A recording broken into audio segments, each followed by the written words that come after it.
Kauna-unahan sa Pilipinas. NBC Manila Broadcasting Company. DZRH, member, kapisanan ng mga broadcaster ng Pilipinas. Oktubre 6, 1953, unang sumahimpapawid dito sa DZRH. Naggamit na ng di mabilang na gawad karangalan. At ng Oktubre taong 2002, ipinagkaloob naman ng kapisanan ng mga broadcaster ng Pilipinas ang Lifetime Achievement Award kay Tiadeli. Ang kasaysayan sa mga liham kay Tiadeli.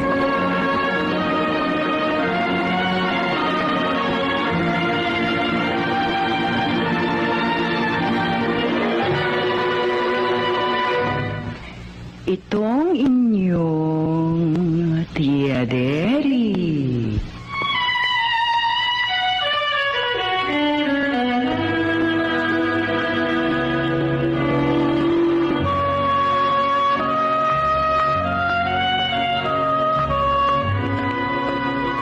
Kumusta, mga ginigiliw kong tagapakinig?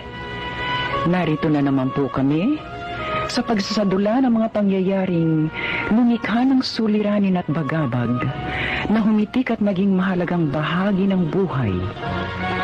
Mataos naming layo ni magdulot na ikagagaan kung di man tuluyang ikapapawi ng hapdi at kirot ng pagdurusa o agam-agam.